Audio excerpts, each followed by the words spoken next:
నమస్కారం VFM news కి స్వాగతం। మా అధినేత జడ శ్రవణ్ కుమార్ గారి ఆదేశాల మేరకు సుగాలి ప్రీతిబాయ్ కుటుంబం కోర్టుకు రావడం జరుగుతోందని చెప్పేసి కూడా మా అధినేత చెప్పడం జరిగింది। ఆయన ఆదేశాల మేరకు ఇవాళ కోర్టుకు వెళ్ళి సుగాలి ప్రీతిబాయ్ కుటుంబాన్ని కూడా పరామర్శించడం జరిగింది। అలాగే మన జేబీఎంరావు భారత పార్టీ కార్యాలయంలో వచ్చి ఇవాళ మీడియా సమక్షంలో మాట్లాడడం జరుగుతోంది। అలాగే ఇవాళ మనం చూసుకున్నట్లయితే ముద్దాలు ఎవరైతే ఉన్నారో ఆ ముద్దాలు కూడా ఒక్క సంవత్సరం మాకు ఫ్రీడమ్ కావాలి, మేము విదేశాలకు వెళ్ళి ఎంజాయ్ చేయాలి అని పిటిషన్ పెట్టుకోవడం ఇది ఎంతవరకు సమాజమని కూడా ఈ కుటుంబ ప్రభుత్వానికి నేను ప్రశ్నిస్తా ఉన్నా। అలాగే చంద్రబాబు నాయుడు గారికి మరియు డిప్యూటీ సీఎం పవన్ కళ్యాణ్ గారికి కూడా ఈ వేదిక మీదుగా నేను ఒకటే గుర్తు చేస్తా ఉన్నా। పవన్ కళ్యాణ్ గారు, మీరు అధికారంలో రాకముందు గిరిజన ఆదివాసీ బిడ్డ అయినటువంటి సుగాలి ప్రీతిబాయ్ కుటుంబం దగ్గరికి వెళ్ళి అన్ని రకాలుగా రాజకీయంగా వాడుకొని ప్రతి ఒక్క విషయంలో కూడా మీరు చూసుకున్నట్లయితే వాళ్ళ మీరు మాట్లాడిన వీడియోలు వైరల్ అవుతా ఉన్నాయి వాళ్ళ సోషల్ మీడియాలో। మీరు మర్చిపోవచ్చు కానీ సోషల్ మీడియా అనేది ఒకటి ఉంటుంది, అది కర్మ సిద్ధాంతం, ఎవరికైనా కూడా ఫలితం ఉంటుందని కూడా ఈ సందర్భంగా గుర్తు చేస్తా ఉన్నా।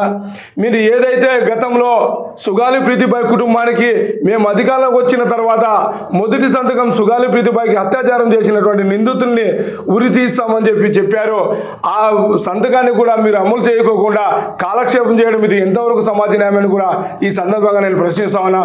మీకు ఏమాత్రం ఆదివాసీ బిడ్డల మీద ప్రేమ చిత్తశుద్ధి ఉంటే వెంటనే ఏదైతే సుగాలి ప్రీతిబాయ్ కుటుంబానికి హామీ ఇచ్చారో ఆ హామీని కూడా వెంటనే అమలు చేయాలని, ఏదైతే సుగాలి ప్రీతిబాయ్కి అత్యాచారం చేసిన నిందితులు బయట స్వేచ్ఛగా తిరుగుతున్నారో వాళ్ళందరినీ కూడా ఉరిశిక్ష వేయాలని కూడా జేబీఎంరావు భారత పార్టీ నుంచి డిమాండ్ చేస్తున్నాం। లేని పక్షాన పెద్ద ఎత్తున మా ఉద్యమ పోరాటాలు అయితే మా బిడ్డకు జరిగినటువంటి అన్యాయాన్ని న్యాయం జరిగేంత వరకు జేబీఎంరావు భారత పార్టీ సుగాలి ప్రీతిబాయ్ కుటుంబానికి ఎల్లవేళలా అండగా ఉంటుందని కూడా ఈ మీడియా ముఖంగా తెలియజేస్తున్నాం। అందరికీ జై భీమ్।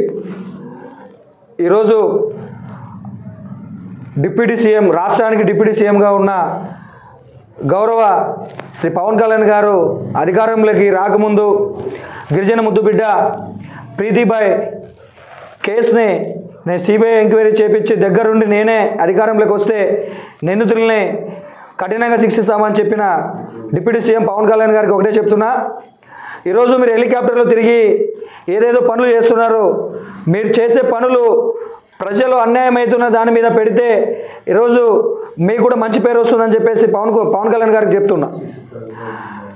ముద్దుబిడ్డ, గిరిజన ముద్దుబిడ్డ ప్రీతిబాయ్ ఈరోజు చదివించాలన్న ఒక ఉన్నతమైన దృఢ సంకల్పంతో ఈరోజు కుటుంబం ప్రీతిబాయ్ని చదివించడం జరుగుతుంది। అందులో భాగంగా ఎవరైతే క్రూర మృగాలు ఉన్నారో, మానవ మృగాలు ఉన్నారో ఆమెపై అత్యాచారం చేసి ఈరోజు బయట విచ్చలవిడిగా తిరుగుతున్నారు। ఈ సీఎం గారికి సిగ్గుందా అని చెప్పేసి నేను అడుగుతున్నా। మీరు ప్రజల పక్షపాతి, అలాగే దళిత గిరిజనకు సంబంధించిన మేము మా పార్టీ సపోర్ట్ చేస్తుందని చెప్పేసి చెప్పారు। ఈ హోమ్ మినిస్టర్ గారు ఉన్నారు, అమ్మ మీరు కూడా ఒక ఆడపిల్లే కదా, సుగాలి ప్రీతిబాయ్ సంబంధించిన కేసు 2017లో హత్య జరిగితే ఈరోజు 2025 మీరు వచ్చి దాదాపు 15 నెలలు అవుతుంది, ఏం పొడిచారని చెప్పేసి నేను అడుగుతున్నా। ఈరోజు అక్కగారు వచ్చారు అనంతపూర్ కోర్టుకి, ఆమె అంగవైకల్యం ఉన్న మంచి దృఢమైన సంకల్పంతో వీల్చైర్ యాత్ర జరుగుతుంది। ఈ వీల్చైర్ యాత్రకి జేబీఎంరావు భారత్ పార్టీ తరఫున మేము వెన్నంటూ ఉండి ముందుకు నడిపిస్తాం। ఎవరైతే డిప్యూటీ సీఎం పవన్ కళ్యాణ్ గారు ఉన్నారో మీకు చెప్తున్నా ఇంకొకసారి, మీరు సుగాలి ప్రీతి బిడ్డకి న్యాయం చేయకపోతే జేబీఎంరావు భారత్ పార్టీ తరఫున, అలాగే దళిత గిరిజన ప్రజా సంఘాల తరఫున అందరినీ మూకుమ్మడిగా ఒకే తాడుపైకి వచ్చి అసెంబ్లీ ముట్టడించడానికి కూడా మేము వెనకాడమని చెప్పేసి తెలుపుకుంటూ జై భీమ్, జై భారత్।